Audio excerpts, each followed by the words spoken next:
Hey, how's it going guys? Jackson here with Toasty DIY, and today I'm giving you guys a tour of my 1967 Datsun Roadster. Let's get right into it. So, like I said, this is a true 1967 Datsun Roadster. It's not the 67 and a half, it's not a 66, but just a plain old 67. And there's really not anything super special about this. It's just an SP311. It's not like the SR or anything like that. But as you can see, the paint on it is absolutely beautiful, and that's just because it was painted, I believe, back in the 90s. That was one of the cool things about this car, and I'll have to fish all that stuff out at some point because I honestly don't know where all of it went, but I got like a bunch of original paperwork with it. And one of the cool parts about it was I got paperwork of the full restoration, and this car was actually restored in like the 90s. It was really cheap. I remember like the paint job was like 300 bucks, and I mean, come on, look at what you got back then for $300, and I bet that included a bunch of body work too.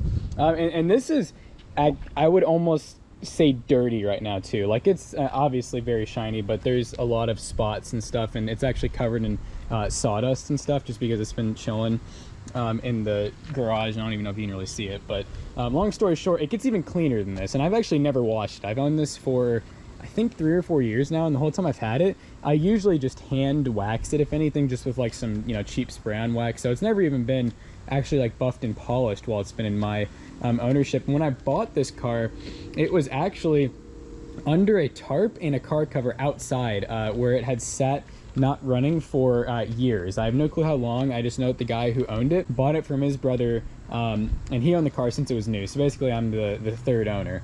And so I did end up doing an engine swap on it. It's just a stock engine that I swapped into it, but I got the stock one running, but it had a big crack in the block, and the stock carbs were kind of and you know, overall it ran pretty decent. I mean, it was fun, but it just leaked everywhere, and I happened to basically get a free engine for it, so I was like, well, why not? It does just still have the stock 4-speed manual.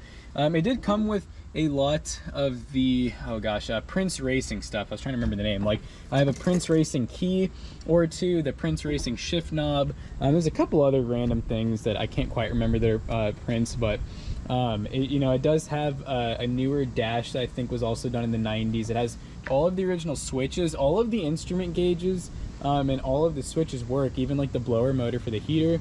Of course, it's not the stock radio. This is just like a Bluetooth radio that I installed. I pretty much do that in like all the classic cars that I own, because I don't know, someone that's younger like me and really enjoys music, you know, and being able to get on Bluetooth, it's a really good upgrade. But obviously, if you want to keep it original, got to stick with that AM radio or tape player that these came with. You actually get a good amount of trunk space with these, and I'll open that up while I'm still thinking about it, otherwise I'm gonna forget to do it.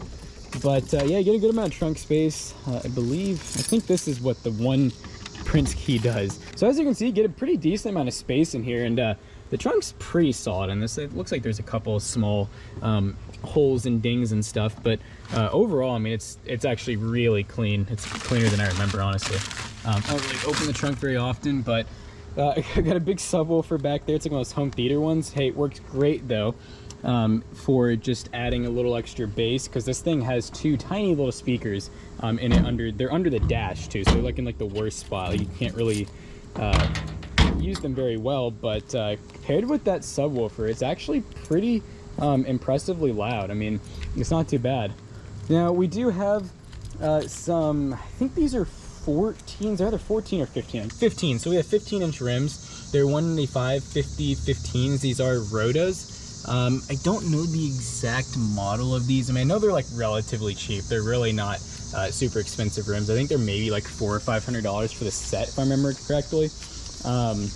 But yeah, these things look great. These have really nice tires too. They're the Toyo Proxys R1R, I guess. I don't know if the R is necessary, but yeah, they're really nice. Has some pretty decent windshield wipers on it. These windshield wipers are cool. They actually go this way, kind of like a, I guess, a bus in a sense, except not hung from up there. Tiny blades though, they're very hard to find replacements for at times. Still has all the glass in it. It has these little, I guess you call them like smoker windows or something. It still has a working glove compartment, nice working mirror. I did install this roll bar.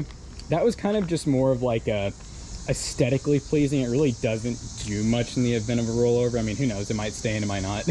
It does have a fully working top with the back and everything. I don't really use it often. I only use it like if I have to, like obviously if I'm out and it's raining, but other than that, I just keep it on just in case. But realistically, I'd like to just be able to keep it off because, man, this car would look a hell of a lot cleaner with it off. But I like to keep it safe. You know, you never know, you might be out and it starts raining or something. I'm gonna go ahead and open the hood up for you guys though, because I think that's pretty much the last thing on the list here. And I think I kind of showed you guys a decent on the interior, but yeah, I mean, really the whole car is pretty clean. I'll give you guys a quick peek on the underside if you're actually able to see anything. There's definitely a little bit of rust. There's some bubbling in the paint and spots. It's definitely not, you know, a perfect car. I would really argue that it's not even a show car. I know a lot of people probably look at this paint job and they're like, oh my God, that's a show car. But realistically, I just got lucky and got it with just really nice paint on it.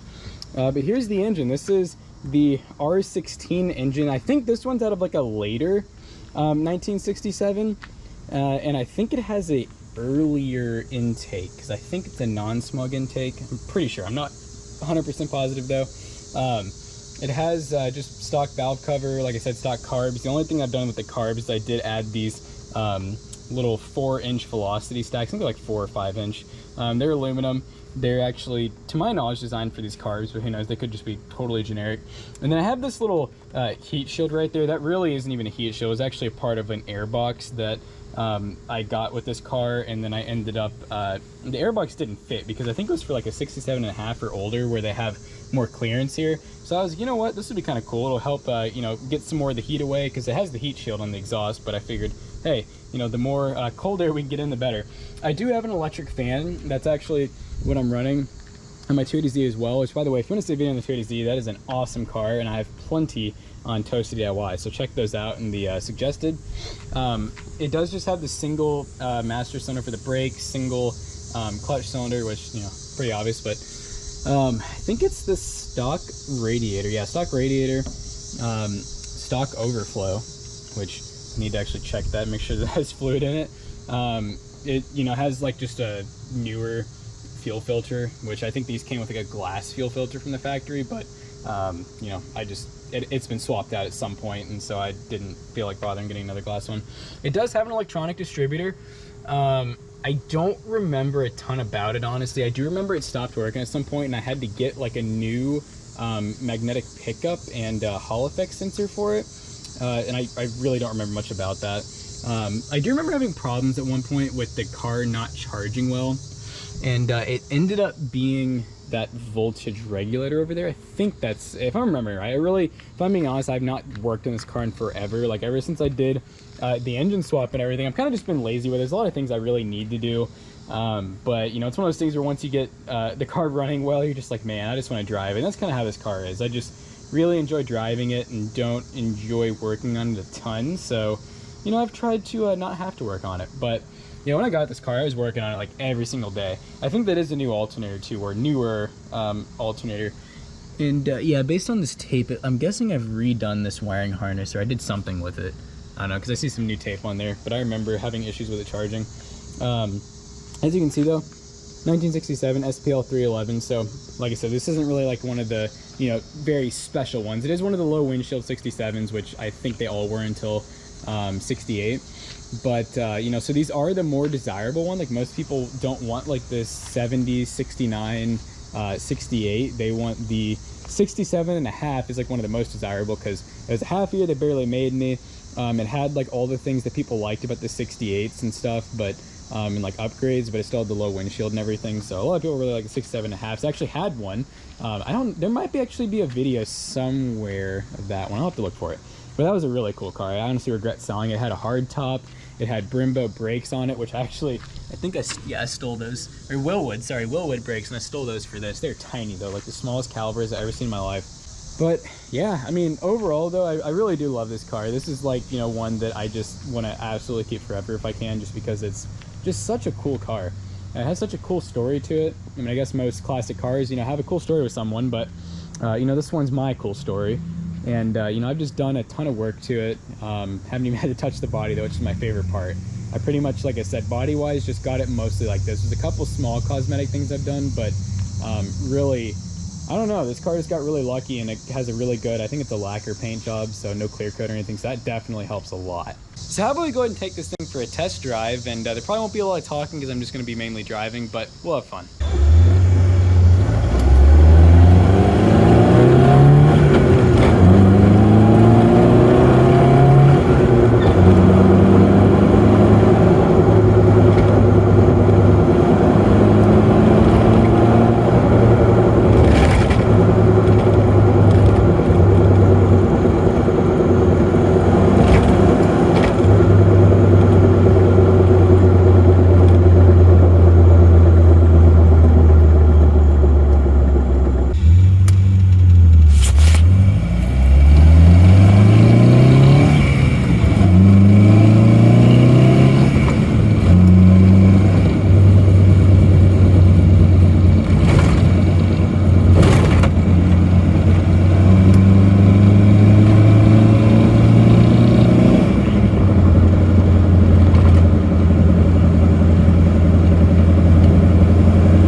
So I hope you guys enjoyed today's video. Make sure you like, comment, and subscribe, and we'll see you all in the next one.